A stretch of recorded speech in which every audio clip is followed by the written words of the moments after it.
AI tools నేర్చుకుని passive income సంపాదించాలనుకుంటున్నారా? వెంటనే సంప్రదించండి. 1,00,00,000 దాటేసిందే ఏపీ పాలిటిక్స్ వాళ్ళ బెట్టింగ్లో అనేటువంటి విషయం వింటూ ఉంటే, అరే అంత డబ్బు ఉందా ఒక స్టేట్లో అనేటువంటి విషయం మైండ్లో ఒక్కసారి ఎంత దారుణంగా ఉంది అని అంటే, అంత డబ్బున్నా కూడా డెవలప్ కాని పరిస్థితి ఉంది ఏపీ అనేటువంటి విషయం మనకు రాకమానదు. సెకండ్ థింగ్, గర్ల్ ఫ్రెండ్ అని కూడా బెట్టింగ్కి పెట్టేస్తున్నారు యూత్. ఇవాళ అంత దారుణంగా ఉంది, పిల్లలు ఇలా చెడిపోతున్నారు, దయచేసి పేరెంట్స్ గమనించండి అని కూడా ఒక విషయం చెప్తున్నారు. దీనికి అంతటికీ కారణం ఏదైనా ఉంది అని అంటే, గత 2 రోజుల నుంచి నిద్ర లేకుండా చేస్తున్నటువంటి ఎగ్జిట్ పోల్ సర్వీస్. దాని మీద మీ ఒపీనియన్ ఏంటి? ఇలాంటి ఫేక్ ఎగ్జిట్ పోల్ సర్వీస్ చేయటం వల్ల వాళ్ళకి వచ్చేటువంటి బెనిఫిట్స్ ఏంటి? మీరేమో అబ్జర్వ్ చేశారు? నాకు ఇది అబ్జర్వ్ చేస్తూ ఉంటే నాకు ఒక రీజనింగ్ కనిపిస్తుంది. సుబ్బారావు గారు సైక్రాటిస్ట్, ఆయన బాగా అర్థం అవుతుంది. ఒక 10th క్లాస్ ఫెయిల్ అయిన వ్యక్తి ఉంటాడు. ఆ 10th క్లాస్ ఫెయిల్ అయిన వ్యక్తి రిజల్ట్ చూసుకుంటాడు. చూసుకున్న వెంటనే ఊరంతా పరిగెత్తేస్తూ ఉంటాడు. అది ఎందుకు పరిగెత్తున్నాడు ఎవరికి అర్థం కాదు. మొత్తం అంతా పరిగెత్తుకు వచ్చేస్తాడు. సాయంకాలం ఇంటికి వస్తాడు. ఫాదర్ పొలం నుంచో ఆఫీస్ నుంచి వస్తాడు. ఏరా ఎందుకు పోయిందిరా నీకు? నాకే కాదు, వెంకట్రావుకి పోయింది, నాగరాజుకు పోయింది, సత్యమ్మకు పోయింది, అందరి పేర్లు చెప్తాడు. వీడు ఫెయిల్ అయ్యాడని రీజన్ చెప్పడం. వాడు ఏం చెప్తాడంటే వాళ్ళందరికీ పోయింది కాబట్టి నేను కూడా దాంట్లో కన్సిడరబుల్ పాయింటే, నన్ను కూడా క్షమించేసేసాడు. వీడు ఎఫర్ట్స్ పెట్టడం అంటే ఏం పెడతాడు? స్లిప్పులు పెడతాడు. చదవడు కదా. పోయినోడు ఏమవుతాడు? స్లిప్పులు పెడతాడు. అనేకమైనటువంటి మాల్ ప్రాక్టీసెస్ చేస్తాడు. చేసి నేను ఓడిపోయాను, ఓడిపోవడానికి నేను ఒక్కడినే కాదు, చాలామంది ఓడిపోయారు, దాంట్లో నేను ఒక్కడిని, నన్ను ఏం కన్సిడర్ చేయకండి అని చెప్పేసరికి ఆ రోజు ఆ 2 days ఈజ్ ఉంటుంది చూడండి. నాగరాజు 2-3 days ఈజ్ కావాలి. తర్వాత ఈజీ అయిపోయిన తర్వాత వాడు డ్రామాలు వాడు స్టార్ట్ చేసేస్తాడు, అది వేరే సంగతి. ఇప్పుడు ఓడిపోయిన వాళ్ళు ఒక పాయింట్ కావాలి. శ్రావణ్ గారు చెప్పినట్టు వీళ్ళే వాళ్ళ ఎనాలిసిస్ క్రియేషన్ కానీ ఎనాలిసిస్ మేకింగ్ కానీ పార్టీలే స్వయంగా రంగంలో దిగి వాళ్ళకి సపరేట్గా సర్వే టీంని ఒకరు పెట్టుకుని చేస్తారు అని చెప్పేసి చెప్తున్నారు. నిజంగా నీ సర్వేస్ చూస్తూ ఉంటే అదే నిజం అనిపిస్తుంది. ఎస్పెషల్లీ ఆంధ్ర సర్వేస్ చూస్తూ ఉంటే, పెద్ద పెద్ద సర్వేస్, చాణక్య సర్వేస్ కావచ్చు, లేకపోతే CNN సర్వే కావచ్చు, లేకపోతే ఇండియా టుడే సర్వే కావచ్చు, ఇవన్నీ ఒక రకంగా వెళ్తున్నాయి. ఈ ఆంధ్ర లోకల్ సర్వేస్ అన్నీ కూడా డిఫరెంట్ యాంగిల్స్లో కనపడుతున్నాయి. అంటే ఈ పొలిటికల్, శ్రావణ్ గారు చెప్పింది నిజంగా కరెక్టే అనిపిస్తుంది. పొలిటికల్గా ఎవరు పొలిటికల్గా వాళ్ళు ఒక్కొక్క సర్వే టీంని పెట్టుకుని ఏం చేస్తాను అసలు నేను నగ్గినట్టు చెప్పాలి. నువ్వు నగ్గను అది వేరే విషయం, నేను నగ్గినట్టు చెప్పాలి. నగ్గినట్టు చెప్పటం అంటే వాడికి నిజంగా అది కష్టమైన విషయం కాదంటలేదు. ఎందుకంటే వాడికి గ్రౌండ్ రియాలిటీ తెలిసిపోద్ది. ఒక ఏరియాకి వెళ్ళాడు, గ్రౌండ్ రియాలిటీ ఎట్లా ఉందో తెలిసిపోద్ది. కానీ దాంట్లో ఒక విచిత్రమైనటువంటి ఎనాలిసిస్ వీటి చేస్తాడు. క్యాస్ట్ ఎనాలిసిస్ కావచ్చు, రిలిజియన్ ఎనాలిసిస్ కావచ్చు, ఆఫ్ డిఫరెంట్ సెక్స్ ఎనాలిసిస్ కావచ్చు. ఆడవాళ్ళు కాబట్టి ఓడిపోతారు, మగవాళ్ళు కాబట్టి నగ్గుతారు. ఈ ఎనాలిసిస్ ఏదో ఒకటి క్రియేట్ చేసి తీసుకొచ్చి ఒక రిపోర్ట్ ఇస్తాడు. దాని మీద ఒక ఫ్రేమింగ్ స్టార్ట్ అవుతుంది. ఫ్రేమింగ్ స్టార్ట్ అయిన తర్వాత ఏమవుతుంది? వీడికి ఒక ఎక్స్క్యూజ్ దొరుకుతుంది. Either are. ఒకవేళ నేను ఓడిపోయానంటే నేను ఇప్పుడు ఏం చేయాలి? ఎనాలిసిస్ సార్ ఏమని చెప్పాయి? నేను నగ్గుతాయని చెప్పాయి, అయినా సరే ఓడిపోయాను. కారణం ఏంటి? EVM tampering. ఇవాళ నుంచి ఈవీఎం మీద ఫైట్. అవన్నీ కూడా వాళ్ళు తెలుగుదేశం వాళ్ళు కూడా, లేకపోతే వైఎస్ఆర్ వాళ్ళు బూత్ క్యాప్చర్ చేశారు. నేను పల్నాడులో బూత్ క్యాప్చరింగ్ వల్ల ఆంధ్రప్రదేశ్ మొత్తం బూత్ క్యాప్చర్ అయిందని నేను చెప్పినా సరే వినిపించుకోవాలి. అంటే ఎగ్జిట్ పోల్ సర్వేలో అంత పెద్ద సైన్స్ ఉంది వెనక. ఫేక్ సర్వేస్ ఒక రీజన్ కనుక ఓడిపోతే ఈవీఎం ట్యాంపరింగ్ జరిగింది. ఈవీఎం గొడవలు జరిగాయి, సింపతి గెయిన్ చేసుకుంటాం ఏ పార్టీ అయినా. అదే 10th క్లాస్ పిల్లవాడు, వాడు ఎక్స్క్యూజ్ కావాలి వాడికి, లేకపోతే హీ విల్ బి థ్రోన్డ్ అవుట్. ఒక్కసారి ఓడిపోయాడంటే అటు బయట నెట్టేస్తారు. అటు ఫెయిల్ అయ్యాడు కాబట్టి అటు ఇంట్లో బయట నెట్టకూడదు. నేను ఇప్పుడు సేవ్ అవ్వాలి. ఏం చేయాలి? నేను జనాల నుంచి ఒక రకమైన సింపతి తెచ్చుకోవాలి, కొన్నాళ్ళు ఎగ్జిస్ట్ అవ్వాలి. మొన్న ఈ మధ్యన అమిత్ షా గారు ఒక మాట అన్నారు. నిజంగా అది శ్రావణ్ గారు చెప్పింది క్లిక్ అవుతున్నాయి. రేపొద్దున చూస్తూ ఉండండి, అపోనెంట్ పార్టీస్ వెళ్ళి ఏవిఎంలన్నీ ట్యాంపర్ అయినాయి, నేను ఎప్పుడో చెప్పాను, నేను ఇవి పెట్టద్దు, మిషనరీ పెట్టద్దు అని చెప్పాను, అయినా వినిపించుకోవట్లేదు అని చెప్పేసి ఒక బదిపసుని ఎదుగుతాయి అని చెప్పేసి అన్నాడు. నిజమే, ఇది ఫ్యాక్ట్ అండి. అది ఓడిపోయే వాళ్ళకి ఒక రీజనింగ్ కావాలి. ఆ రీజనింగ్ ఈ రకంగా ఒకప్పుడు లేవు, ఇవి ఈ మధ్యన వచ్చినాయి. ఒకప్పుడు రీజన్ లేదు. ఇందిరాగాంధీ టైంలో, ఎన్టీఆర్ టైంలో కానీ, ఈ పెద్ద పెద్ద లీడర్స్ టైంలో ఎక్స్క్యూజెస్ లేవు. ఓడిపోయా, నైతిక బాధ్యతతో మేము రాజీనామా చేస్తున్నాం, మేము ఓడిపోయాను ఒప్పుకుంటున్నాం అని చెప్పేసి నీట్గా బయటకు వచ్చేసేసి 5 years వరకు ఏం మాట్లాడకుండా లాస్ట్ 2 yearsలోనూ వాళ్ళు మళ్ళీ ఉద్యమాలు స్టార్ట్ చేసేవారు. ఇప్పుడు అంతా కూడా అంత టైం లేదు జనాలకి. 5 years వరకు వెయిట్ చేయాలా? ఎవడు వెయిట్ చేస్తాడు? నేను ఇప్పుడు ఏదో రీజన్ దొరకాలి అన్నప్పుడు ఈ బలిపశువుల కింద తీసుకుంటున్న వాళ్ళు ఈ సర్వే డిపార్ట్మెంట్. అందుకే అన్ని లక్షల కోట్లు అవుతుంది, అందుకే అన్ని వేల కోట్లు అవుతుంది. పెట్టుబడి పెట్టేవాళ్ళు ఎవరో ఉంటారండి, వీళ్ళే పెడతారు పెట్టుబడి, వీళ్ళే పెట్టుబడి పెట్టి వాటిని పోషిస్తూ ఉంటారు. ఇదంతా కూడా గేమ్ తెలియదు బయటికి. మీకు WWF గేమ్ ఎప్పుడైనా చూసే ఉంటారేమో, వాళ్ళు కొట్టుకుంటున్నారని చెప్పేసి చాలామంది ప్రాణాలు కోల్పోయిన వాళ్ళు ఉన్నారట అబ్రాడ్లో. నిజంగా కొట్టుకుంటున్నారా? ఏమీ లేదు, కొట్టుకుంటూ ఏం లేదు, ఫేక్ అనమాట. వాళ్ళు కొట్టుకున్నట్టు నటిస్తే దాన్ని చూసేసి వీళ్ళు చాలా అయ్యో కొట్టుకుంటున్నారు, వాళ్ళు చచ్చిపోతున్నారు ఎట్లాగా అని వీడు బయటకు వచ్చి ఆడ ఎట్లాగైతే కొట్టాడు వీడు ఎట్లా కొట్టడం మొదలు పెడతాడు. ఈ ఇమోషన్ క్యాచింగే ఈ సర్వే చేసేటువంటి ఒక ప్రక్రియ. వాస్తవాలు తక్కువ ఉంటాయండి దాంట్లో, గ్రౌండ్ రియాలిటీ. నేను ఎలక్షన్స్లో పార్టిసిపేట్ చేశాను, చాలాసార్లు ఎలక్షన్స్కి వెళ్ళాను. నాకు అక్కడికి ఎలక్షన్లోకి వెళ్ళేసరికి ఎవ్వరూ చెప్పరండి, బయటికి ఎవ్వరూ చెప్పరు. మీరు అనుకుంటున్నారు, ఎవ్వరు కూడా బయటకు వచ్చి నేను పలానా వాళ్ళకి ఓటేసానని చెప్పరు, పొరపాటును కూడా షేర్ చేయరండి. ఎవరు షేర్ చేస్తారంటే ఇంటాక్సేషన్ తీసుకుని మందు తీసుకున్నవాడు వాడు చెప్తాడు, వాడు నేను పలానా వాడికి ఓటేసాను అని బయటకు వచ్చి చెప్తాడు. వాడు తప్ప పొరపాటును కూడా ఎవ్వరు నేను పలానా పార్టీకి ఓటేసానని చెప్పరు. చెప్పనప్పుడు సర్వేలు ఎక్కడి నుంచి వస్తాయండి? వీడు ఎట్లా కనుక్కుంటాడు? వాళ్ళ ఇంటికి వెళ్ళి రహస్యంగా ఏదో కనుక్కుంటాడా? అది ఇప్పుడు ఒక 3 క్యాడర్స్ అనుకుంటున్నాం కదండి, upper class, middle class, lower class. Upper class చెప్పరు, మిడిల్ క్లాస్ చెప్పరు, లోవర్ క్లాస్ వాళ్ళు చెప్పాలి. చెప్తే ఏదైనా ఉంటే కనుక లోవర్ క్లాస్ కూడా ఎలక్షన్ టైంలో ఎక్కడ బయటపెట్టారు, ఎవరికి ఓటేసావు అని చెప్పేసి ఇంట్లో వాళ్ళు అడిగినా సరే చాలా ఫ్యామిలీస్లో చూశారు, ఏదో వేసాను లేరు వదిలేసేసే అంటారు. అది బయటికి పొరపాటును కూడా చెప్పరు. ఒకప్పుడు ఉండేదేమో, ఇప్పుడు ఉండేటువంటి సిచ్యువేషన్లో, ఇప్పుడు ఉండేటువంటి డెవలప్మెంట్ ఏరియాలో వాడి ఫ్యాంటసీ వాడు ఉంటుంది. ఎంత ఫ్యాంటసీ అంటే వీడికి ఒక ఓటు వేయాలనుకున్నప్పుడు క్యాస్ట్, క్రీడు, రిలిజన్, సెక్స్ ఏది చూడరండి వాళ్ళు, లేకుండానే ఓటేస్తారు. కాకపోతే వీళ్ళ భ్రమ ఏంటంటే మా కులస్తులు మాకేస్తున్నారు, మా మతస్థులు మాకేస్తున్నారు అన్నట్టు ఒక ఫ్యాంటసీతోటి జరిగేటువంటి చర్చని వీళ్ళు కూర్చుని అక్కడ టేబుల్ మీద ఒక రిపోర్ట్ తయారు చేస్తారు. కొన్ని ఏరియాలో అసలు మీకు ఇంపాసిబుల్. తమిళనాడు ఒకటి అండ్ ఆంధ్రప్రదేశ్ ఒకటి, 2 డిఫరెంట్ స్పెక్యులేటెడ్ ఏరియాస్. తమిళనాడులో జయలలిత ఉన్న టైంలో కానీ, కరుణానిధి ఉన్న టైంలో కానీ ఈరోజు ఈ న్యూస్ వస్తే క్వైట్ ఆపోజిట్గా విక్టరీ వచ్చేది. అందుకే తమిళనాడు వదిలేసేవారు, తమిళనాడు మన పట్టలేవు. ఆంధ్రప్రదేశ్ కూడా అట్లాంటిది.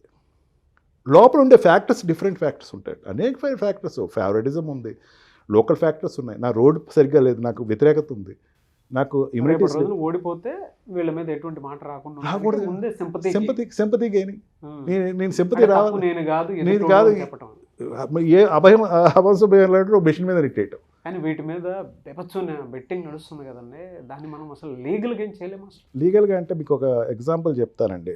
నేను ఒక కేసు నేను హైకోర్టులో ఫాలో అవుతున్నప్పుడు ఒక ఇన్సిడెంట్ చెప్తాను మీకు. ఒక కుర్రోడు బీటెక్ చదవటానికి వాళ్ళ పేరెంట్స్ వాళ్ళు ఊర్లో సరిగ్గా చదవట్లేదు వీడు అనేసరికి వాడిని బాంబే పంపించారు. బాంబే పంపించేసరికి అక్కడికి వెళ్ళి వీడు చదువు రానివాడు ఎంత కష్టపడినా ఒకటే కదా, అక్కడికి వెళ్ళి వాడు ఈజీ మనీ, స్పరా గారు చెప్పినట్టు ఈజీ మనీ కావాలి, ఏం చేయాలి? బెట్టింగ్ మొదలుపెట్టాడు, క్రికెట్ బెట్టింగ్ మొదలుపెట్టాడు. బెట్టింగ్ మొదలుపెట్టి అక్షరాల 16 లక్షలు కోల్పోయాడు. నేను చెప్తుంది ఎప్పుడంటే సమ్వేర్ ఆఫ్ 2010 ఆ టైంలో 16 లక్షలు కోల్పోయాడు. 16 లక్షలు కోల్పోయిన తర్వాత అప్పు తీర్చాలి కదా, ఇంటి నుంచి ఏదో తాకట్టు పెట్టి వాళ్ళు పెట్టి మొత్తానికి ఒక 10 లక్షలు ఇచ్చారు. 10 లక్షలు తీర్చేసారు అని వాళ్ళ పేరెంట్స్ చెప్పారు. 6 లక్షల తర్వాత కడదాం, ముందు 10 లక్షలు తీర్చేశారు అని. ఈ 10 లక్షలు కడదామని వెళ్ళి బెట్టింగ్ కట్టాడు. అది పోయింది, 26 లక్షలు పోయింది. 26 లక్షలు కట్టాలి ఇప్పుడు, సూసైడ్ సిచ్యువేషన్ వాడికి. కట్టకపోతే ఎటు ఇంట్లోంచి రారు ఎవరు, కట్టకపోతే అక్కడ ఉండనివ్వరు, ఎయిదర్ ఆర్ అడుగు నష్టమే. ఏం చేయాలి? వెంటనే శ్రీలంకలో నడుస్తున్నటువంటి ఒక కిడ్నీ ట్రాన్స్ప్లాంటేషన్ ఒక బ్యాచ్ని కాంటాక్ట్ అయ్యాడు. తన కిడ్నీని 20 లక్షలకు అమ్మాడు బెట్టింగ్ కోసం. అమ్మేసేసి ఆ డబ్బుతోటి కట్టలేదు, మళ్ళీ బెట్టింగ్కి వెళ్ళి బెట్టింగ్ కట్టాడు. ఈ 20 లక్షలు పోయినాయి. అంటే ఎంత పోయినాయమ్మా టోటల్ అతనికి? 36 లక్షలు పోయినాయి. ఇప్పుడు ఏం చేయాలి? ఇంటికి వెళ్ళలేడు, అక్కడ ఉన్న వాళ్ళతో ఫేస్ అవ్వలేడు, కిడ్నీ హెల్త్ పాడైపోయింది. అప్పుడు తనకి తాను రియలైజ్ అయ్యి కోర్టులో ఒక సూట్ వేశాడు, ఒక రిట్ ఫైల్ చేశాడు. ఏమైనా రిట్ ఫైల్ చేశాడంటే నాకు 20 లక్షలు ఏదైతే ఇచ్చారో అది చాలా తక్కువ అమౌంట్, నాకు ఇంకా రావాలి, అందుకే నా డాక్టర్స్ని అరెస్ట్ చేయండి, వాళ్ళ దగ్గర నుంచి ఇంకా రికవర్ చేయండి అని చెప్పి రిట్ ఫైల్ చేయాలి. దీన్ని ఏ పరిభాషలో వాడిని తిట్టాలని అడిగింది. ఒక పదం చెప్పండి, ఏం పని తిట్టాలి వాడిని? ఇంత వ్యసనపరుణ్ణి మనం భరిస్తుంది, భారతదేశం భరిస్తుంది.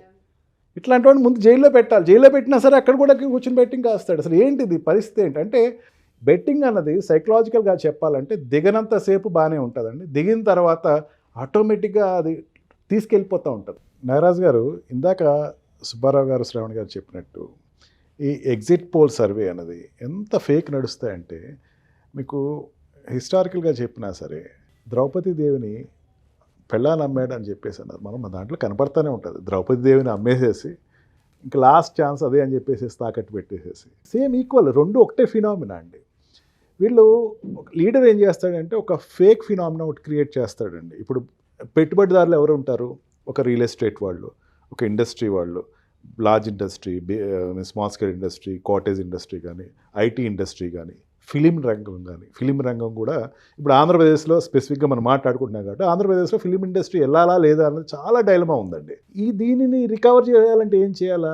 ఇప్పుడు నేను ఓడిపోతున్నానండి బయటికి చెప్పకూడదు, అట్లా అని చెప్పేసి నగ్గుతున్నాను అని చెప్పేసి హోప్స్ క్రియేట్ చేయకూడదు. ఇప్పుడు ఏం చేస్తారంటే ఈ ఎగ్జిట్ పోల్ అనే దాన్ని ముందు ఫోకస్ చేస్తారు. ఫోకస్ చేసి రియల్ ఎస్టేట్, ఇప్పుడు మీరు హైదరాబాద్ ఏ రియల్ ఎస్టేట్ దగ్గరికి అయినా వెళ్ళి నాకు ఈ ఫ్లాట్ అమ్ముతారని అంటే వాడు ఏమంటాడంటే ఒక్క 4 రోజులు ఆగుదామండి, ఎలక్షన్ అయిపోయినాయండి, ఆ తర్వాత చెప్తానండి అంటాడు. కస్టమర్ని వదలడాడు. ఇదే కదండి హైదరాబాద్లో మ్యాక్సిమం అన్ని రియల్ ఎస్టేట్లో ఉండేటువంటి అపార్ట్మెంట్స్లో కానీ ఎవరు కూడా కస్టమర్స్ వదలట్లా. ఒక్క 4 days ఆగండి, రేట్ ఫిక్స్ చేద్దాం, ఒక్క 4 days ఆగండి, సేల్ ఆడు సెకండ్ పర్చేజర్ వస్తున్నాడు. ఇది ఎందుకు చెప్తున్నారంటే ఎగ్జిట్ పోల్ వాళ్ళు కూడా డిపెండ్ అయింది ఎగ్జిట్ పోల్ మీదే. అవును, ఎగ్జిట్ పోల్ హోప్స్ ఉన్నాయి, కాస్త నగ్గేటట్టు ఉంది, కాస్త ఆపుదాం దీన్ని, మళ్ళీ ఆంధ్రాలో మనకు హోప్స్ వస్తుంది. శ్రవణ్ గారు చెప్పినట్టు ఈ అమరావతి ఏరియాలో మనం పెట్టుబడి పెట్టచ్చు, లేకపోతే గుంటూరు ఏరియాలో వైజాగ్ ఏరియాలో పెట్టుబడి పెట్టచ్చు. వీళ్ళు ఇక్కడ ఆంధ్ర హోప్ క్రియేటెడ్ స్టేట్ అవుతుంది. లేకపోతే ఒక ఇండస్ట్రీ ఫామ్ చేయాలి, ఒక స్మాల్ స్కేల్ ఇండస్ట్రీ పెట్టాలి, లేకపోతే వీళ్ళందరూ కూడా అక్కడ ఉండేటువంటి పొలిటీషియన్స్ని అప్రోచ్ అవుతారు, లీడర్స్ని అప్రోచ్ అవుతారండి. ఫస్ట్ అప్రోచ్ అయ్యి మీ ఇట్లా పెట్టుబడి పెడదాం అనుకుంటున్నాం, ఎలక్షన్ టైం ఏంటి మన పార్టీ వస్తుందా లేదా అని అడుగుతారు. వాళ్ళు పెద్ద హెడ్స్, బిగ్ హెడ్స్ నీకు చెప్తుంది అనేసరికి ఎస్ పార్టీ వస్తుందండి, కాకపోతే ఎగ్జిట్ పోల్ చూడు. వాళ్ళు కూడా చూపించేదని ఫోకస్ ఏంటంటే ఎగ్జిట్ పోల్నే చూపిస్తారు. ఎగ్జిట్ పోల్లో నాకు వీడికి బాగానే వచ్చింది అని పెట్టుబడి పెట్టేవాడు. గేమ్ అంతా జరిగేది ఈ 4-5 days అండి. ఓకే, ఎప్పుడు ఎలక్షన్ జరిగిందండి? నాగరాజు గారు 13th ఎలక్షన్ జరిగింది. 13th ఎలక్షన్ జరిగిన తర్వాత రిజల్ట్ ఎప్పుడు వస్తుంది? 4th వస్తుంది. ఈ 13th to 4th ఈ చెప్పాలంటే బిజినెస్ వైజ్గా చాలా పెద్ద టైం అండి వాళ్ళకి.